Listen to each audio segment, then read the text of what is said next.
What's going on, YouTube? This is SG1 Sports, and you're watching our SEC football channel. And straight from Lexington, Kentucky, we have Mr. Kevin McGuffey on the line from Last Word on College Football.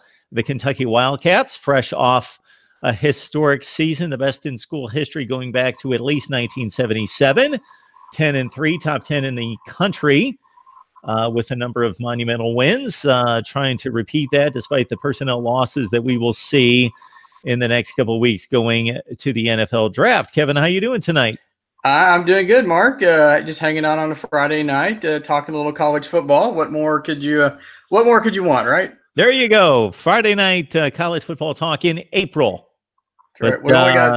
We've only got 4 months, right? Only 4 months till football season. 4 months away, a little bit over 4 months when Miami and Florida now kicking off on August 24th. A nice early game for us. Kentucky and everybody else into the fray the next week. The Cats, of course, lost a load of playmakers on defense, Benny Snell on offense, and I'm sure a number of other ones that you're more familiar with than I. So what stood out to you at the spring game? Well, like I said, tonight they had the spring game there at Kroger Field.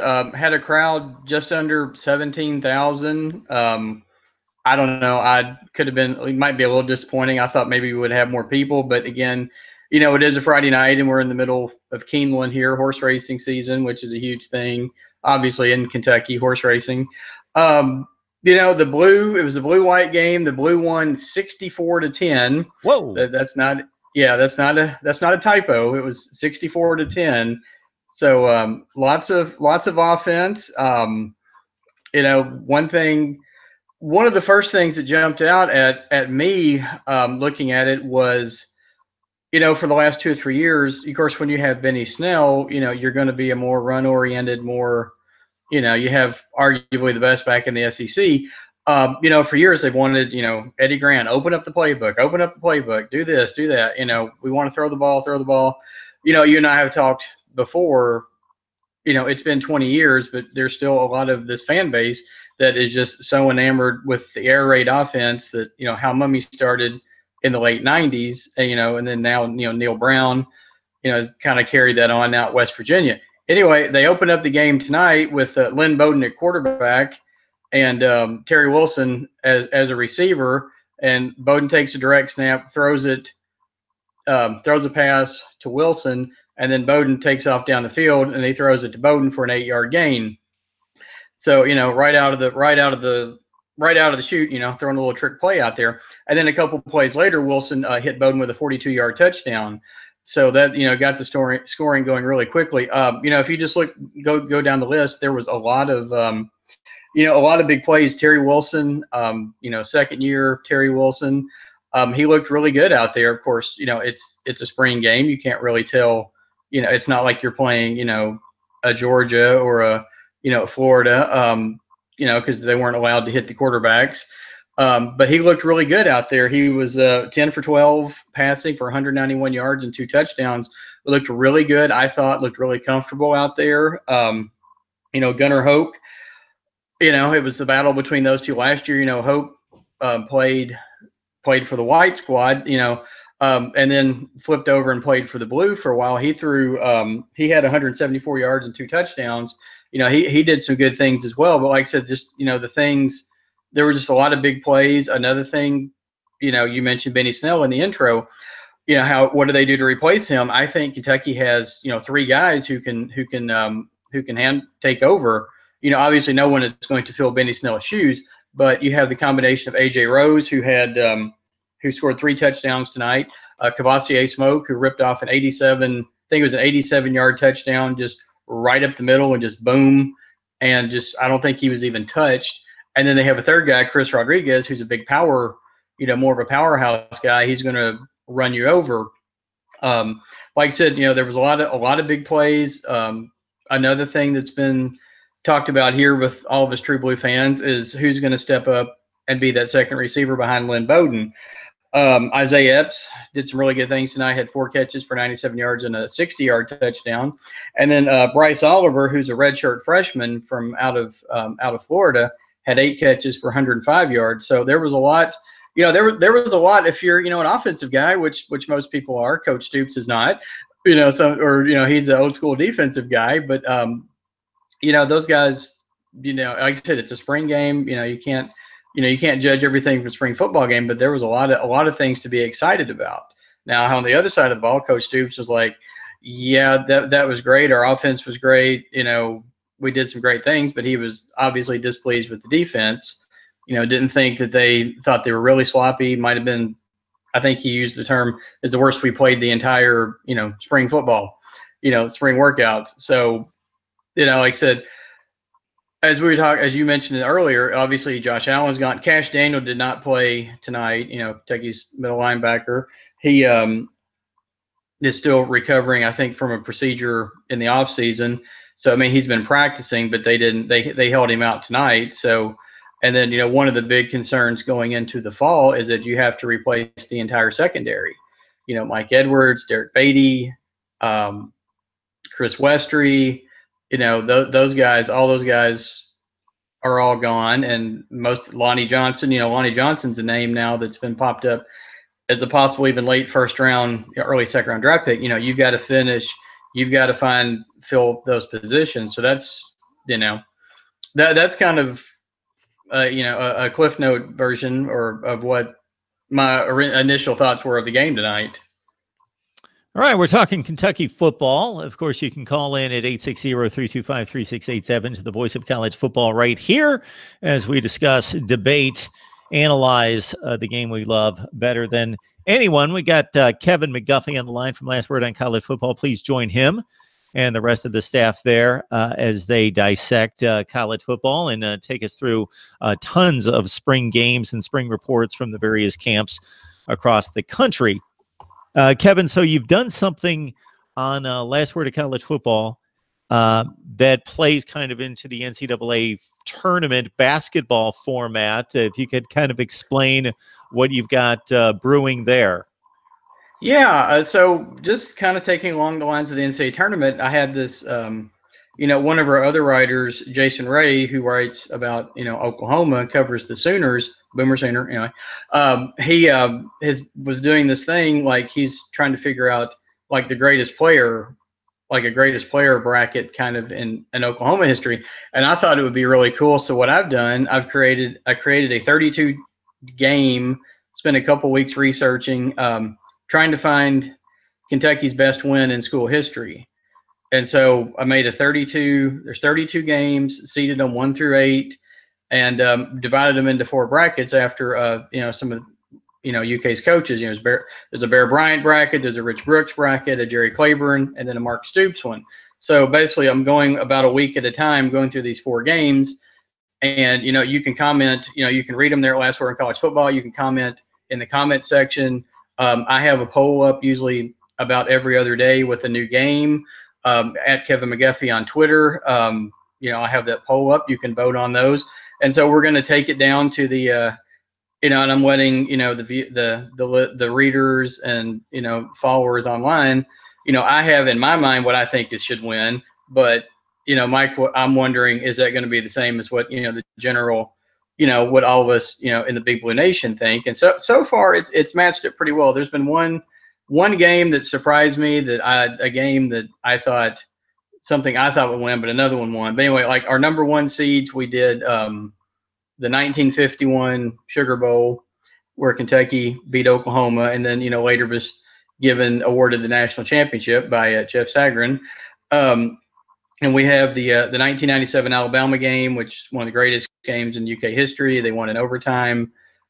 Beat Alabama for the first time in 75 years. And then the other 2 1 seeds are both from the 2007 season, the Louisville game, and then the LSU game in the triple overtime where they beat the Tigers, who was ranked number 1. So anyway, I'm having a lot of fun with it, getting some good feedback on it, and people seem to be enjoying it. And so, like I said, we're going to keep going basically a week at a time with another bracket and see how this all unfolds. We'll see whether or not what I think should be the winner is what, the Big Blue Nation thinks should be the winner. So I think, like I said, I'm having a lot of fun with it, and I hope everybody, like I said, about every day or so, I'm having a new poll up.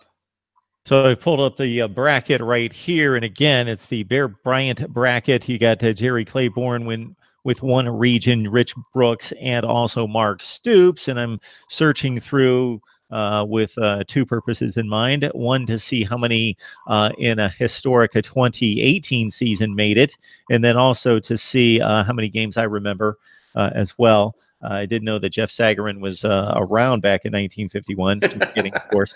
But obviously, I think I think it was many years later. They went back. He went back and Reed, however he figured it out, and sure. declared Kentucky the winner after the 1950 season. When Coach Bryant was there.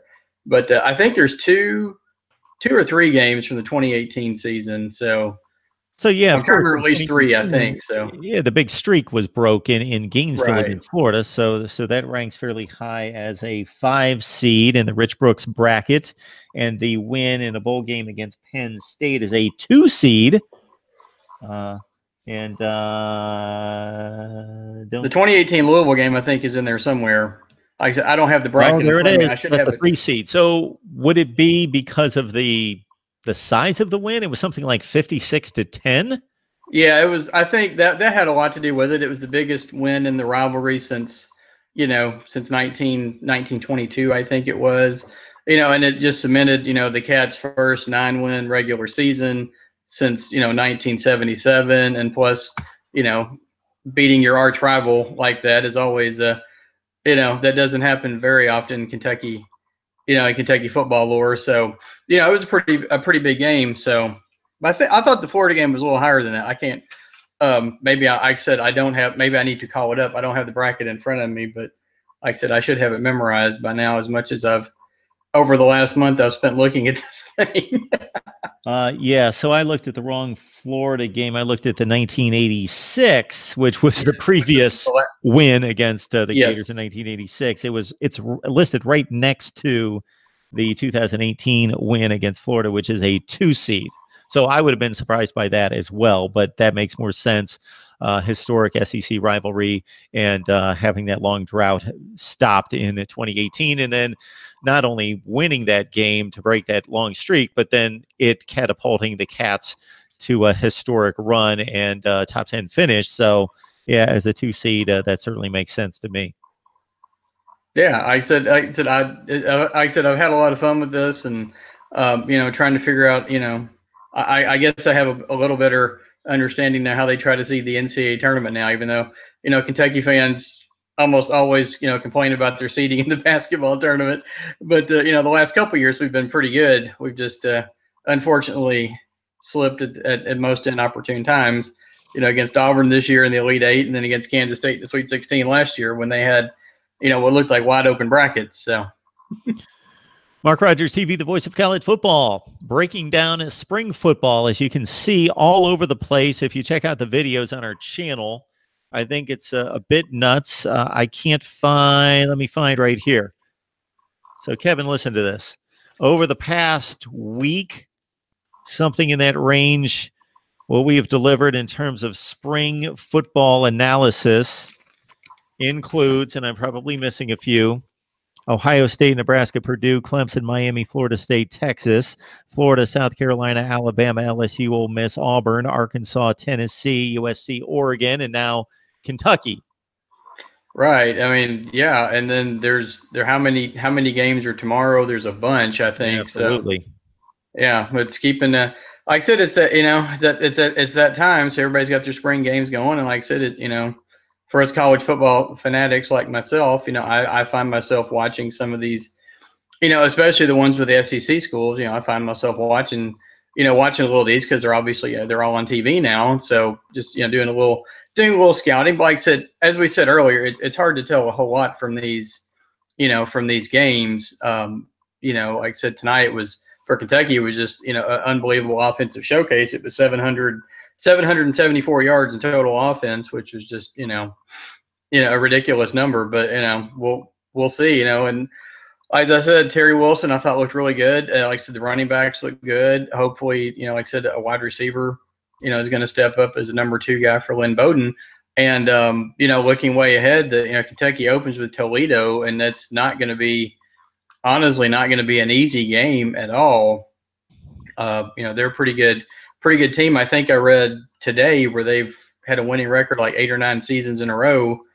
I know, being in the MAC, Kentucky struggled, last year in their first game against a MAC school and finally, put them away in the second half. So, it's not going to be, I don't think it's going to be an easy game, but, we can talk about the season later, but it's just, like I said, the biggest thing is going to be on defense, replacing those guys in the secondary. Yeah, Toledo took a trip to Arkansas a couple years ago and took out Brett Bielema and company, and that was a decent Hogs team. It wasn't a great team, but certainly one of their bowl teams that won a bowl game, so they won 7 or 8 games, and Toledo beat them on the road at Arkansas. So, yeah, Toledo usually brings a pretty formidable team, or at least in recent years has, with some good passing attacks. So they'll present a bit of a challenge, as Kentucky typically has usually faced on a fairly regular basis a team from the MAC conference. And of course, the season schedule on the non-conference side, again, highlighted by the finale against Louisville, which was one of the worst Power 5 teams in college football. But we will see what Mr. Satterfield has in store in resurrecting that program that has very recently, obviously under the direction of Bobby Petrino and Lamar Jackson, been a 8 and 9 win team. It all imploded, and Petrino's out and Satterfield's in, and it's probably in the long haul going to be a good thing for Louisville football. I think he's a very capable coach who has led that App State program to 3 consecutive Sun Belt conference championships. Oh yeah, I agree totally. I think he's a very good, I was impressed with what he did at Appalachian State, and like I said, I think he'll be a very good. I think he got off to a bit of a rough start in Louisville. They've had some, off the field issues, players leaving, that kind of thing, which is to be expected when you bring in a new coach. But no, I think he will do a really good job there. It may take a couple years. I'm sure Kentucky fans hopes it takes like 5, 10, 5-10 years, keep the Governor's Cup in Lexington for as long as possible. But, I think when you have, a rivalry series, it's obviously better when both teams are good, because, Kentucky, you can go back through the recent, rivalry.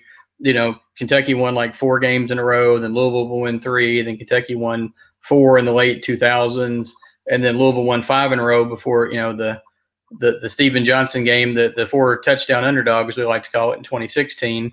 Now Kentucky's won, 2 out of the last 3. So, like I said, obviously, I think Satterfield will get them, as you said, back up there, towards the top in the ACC, and then, 8-9 wins, I think, every year probably. Kevin, we have not necessarily gathered an enormous crowd to listen to the Kentucky football conversation tonight post-spring game. The best I can do for you is a comment by Uncle Lou, who's wanting to know if Florida can possibly do something about this Kentucky winning streak, if they can break the Kentucky winning streak this year. I don't know. It's going to be interesting. I'm surprised our buddy, you and I were talking before we started here. Our buddy, the Nebraska fan, who always seems to log on. But I don't know. I think Kentucky can win again this year. At home. Yeah, right. It's at home this time. Obviously 2 years ago, Kentucky should have beat Florida in Lexington. One of the comments actually I got from somebody was, yeah, you should do a bracket with Kentucky's worst losses. That might be, I was like, no, that's just too painful. But, obviously that one would be right up there, where they left 2, Florida receivers uncovered twice and gave up touchdowns. I think it's probably a toss up. I think playing at home, in the second game, the second game of the season, it'd be interesting to see what happens. But, I think Kentucky, it could be a pick'em game. I think Kentucky can definitely win that one. I think they can start, there's a really good chance Kentucky could start, if they win that Florida game, they could start 4 or 5-0, this season. Mark Rogers TV, the voice of college football. We've got Kevin McGuffey, one of our good friends on the line from Last Word on College Football, breaking down Kentucky's spring game. Not much to talk about in regards to real football, but of course, breaking in all sorts of new defensive players, in particular to replace all those stars. Benny Snell at running back, and Kevin has certainly run that down for us. So we've got some people jumping on the line right now. So if you want to get the full details of Kevin's review of the Kentucky spring game, certainly wait for the video to process and post. That should just take a few minutes after we're done here, and then you can watch it in its entirety. So the one thing I will say, with the spring game being what it is, which is a bit of a glorified practice, and there's not much that can come out of the practice sessions that we know about tangibly. We have to hear bits and pieces and try to make narratives out of them. But as you look over the 15 practices and what you were able to gather, whether that be on tape or based on what you heard back from practice, is there anything else that we haven't covered that seems to be a storyline that didn't necessarily come to fruition during this particular night in the spring game, but has been important to Kentucky football for the past month during spring practice? Well, one of the things, along those lines is the defensive line. That's something that the Cats, the coaching staff, new defensive coordinator Brad White, and those guys, they think that's going to be a real strength this year with, Phil Hoskins and some of those guys. They think they can really do some damage, really cause some havoc. And then you have a healthy Josh Paschal back this year. He had the cancer. He had the cancer in his foot that had melanoma that had to be removed, and he missed, most of last year. Came back, for the last couple of games. He's probably, going to line up in that kind of hybrid defensive end outside linebacker position. That's somebody they're really, really expecting. Really, really expecting big things from. But as you said, spring game, it's kind of hard to tell because you can't. You don't hit the quarterback. You just you touch. But then you see the defense gave up 774 yards tonight. So it gives you a little pause. But the defensive line especially is something they think can be really good. And then also the linebackers, trying to replace Josh Allen obviously is a huge thing. But they've got a couple of guys, Chris Oates, DeAndre Square, Boogie Watson, all those guys and of course Cash Daniel in the middle, that they're really expecting to come through with big things this year. So that's most a lot of the talk has obviously been on Terry Wilson, Lynn Bowden, and replacing Benny Snell, but a lot of the coaching staff has talked a lot about the defense, and will be interesting. Like I said, I will be interested once we get to September, because as we talked about, Toledo is not an easy. I can't think of the quarterback's name off the top of my head, but I know they have a really good quarterback. I think they might even have two guys that kind of split the time. That's going to be a big test for that secondary, in that first game. But like I said, the defensive line, especially defensive line and the linebackers, they're really expecting big things from this year. Kevin, you talked about the emphasis on throwing the ball more tonight, and that could be a mark of this offense in 2019, where it certainly served it well in 2018 to be very conservative, to play in the hands of the back out of the backfield, Benny Snell carrying the mail 25 to 30 times a game, and a defense that was just unrelenting against almost anyone that was just that good. The Kentucky defense will not get its due, and this entire team for what it accomplished in 2018. And I will stand by that I just was so impressed with what this team accomplished, and much of it was on the shoulders of that defense. But that the passing game may need to be more of a factor, and simply put, as you did, Kentucky, Mark Stoops and company, they know that. So the question here from William Lee in the live chat is, in addition to just throwing the ball more, is there indication that Terry Wilson can throw the ball more effectively, that he's become a better passer? From what everything, like what Coach Stoops, Eddie Grand, those guys had said, he's made in the practices this year, he's made great strides, like his accuracy, and then the biggest thing is cutting down on turnovers. That was one of his biggest, factors, drawbacks last year, was he had the tendency to turn the ball over, especially with fumbles. He got a lot better with that last year. And just being in the system another year, gaining experience. I think you're going to see. I think you're going to see a big difference. Even at the end of last year, you could see a difference from when they started those first couple games of the season. Of course, the second game of the season, he had a great game against Florida, and then hit a dip, in the middle of the season, and then started to rise back up again at the end. Which when you think about it, he had never played. Wilson had never played a down in college football. You know, and then comes out, starting quarterback in the SEC. I think his accuracy is better. I think his decision making is going to be better. I think overall you're just going to see a lot better, even bigger and better things from Wilson this year. And like I said, Lynn Bowden, I think Lynn Bowden, if I had a vote, I would vote him. I may be a little biased, but if I had a vote, I would vote him first team All SEC. I think he's that good. He showed that at the end of last season, showed it in the Citrus Bowl. But to answer the question, I think Wilson's going to be more accurate, better decision making, and just having a year's experience playing in the SEC. I think you're going to see an even more improved player than you did even at the end of 2018. I do think, Kevin, that you could win a lot of bets by laying out the wager. Do you believe that Terry Wilson completed at least 65% of his passes last year? If you threw that out to your standard college football fan, they would say, well, that guy's terrible. There's no way. 67.2% completion percentage out of Terry Wilson last year. Now, that doesn't tell the full story. He's checking down. He has designed plays that are going to help him. But still, he completed the passes. Yeah, no, you're exactly right. And they didn't, they did try to throw the ball. They did try to throw the deep ball last year. They just, it didn't always work. They had a couple with Bowden. They had a couple. But yeah, as you said, most of it was kind of the dinks and dunks, the 8 to 10 yard passes. As you said, the checkoffs to like a secondary receiver or even, tight end CJ Conrad, things like that. But yeah, he did. It was like 67. He only threw the ball like maybe 15 or 16 times a game, but still. But yeah, no, like you said, you would definitely probably win a lot of money if you if you were to do that and say, did Wilson, complete this many, what was his completion percentage? And you're right, it was 67%. Like I said, it was may have been a limited, sample size, but still, like I said, we'll see what happens. Like I said, like I said in the beginning, the Big Blue Nation's hoping to, open up the playbook a little bit because you see the numbers. When Eddie Gran and Darren Henshaw were at Cincinnati, they were always at the top. At the top of in the NCAA and like passing yards, completions, all that, and that's what like I said, for whatever reason, fans are still enamored with that air raid.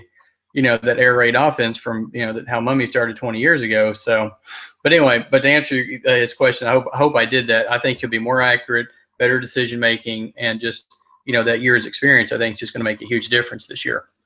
Outside of any of the play of the Service Academy quarterbacks, this is probably my favorite passing line of the season.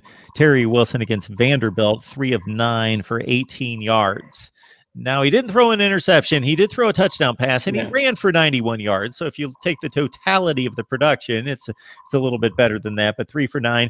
But this is classic Kentucky for 2018, circa 2018, with Benny Snell in play and grind out the clock and move the chains, hopefully enough to punt and let the defense do its thing. They gave up 1 touchdown to Vandy, and they won 14-7. And that's why going into that game, I was rather confident that Kentucky was not going to cover 2 touchdowns, but they were going to win the game. And that's what played out in that particular game and a number of games like it. Missouri, of course, was a 15-14 game in which Wilson, to his credit, they were just completely stymied. Possession after possession, had something like 11 possessions in a row without a first down or something like that. But they had a huge punt return, and then the last drive of the game, he takes them down the field like 85 yards, and boom, touchdown, and they win 15-14 on the road. Yeah, that was. Now you're right. That was one of the more. And honestly, that's the kind of thing that you see. You go back through the years. That's the kind of thing you see. Happen against Kentucky. That they'll. Hold a team in check like the entire game, and then the last couple minutes of the game, boom, touchdown. But yeah, no, that was that whole, and I think it was Bowden that had the punt return because, he told the coaching staff, put me back there. I'm going to take one, I'm going to run this thing back, and that's what he did. And then, like I said, that last drive, they, I couldn't believe it. We're sitting there watching it like, oh my gosh, what just happened? Because it was that last play, hit CJ Conrad in the end zone, in the corner for that touchdown. But yeah, like I said, as you said, the reliance on Benny, last year, and to an effect, and don't forget AJ Rose, because AJ Rose, spelled Snell, some when he needed a break, and like I said, I think we're going to see more of a balance this year, and we'll, more of a balance and more passing numbers. Hopefully not too many 3 for 9 with 18 yards again, because you have to have an incredible defense to be able to win a game like that, and obviously Kentucky did last year. So thank you for watching this video. If you're an SEC football fan, please subscribe to the channel. Leave us your thoughts down in the comments below. And for the latest in SEC football, keep it right here.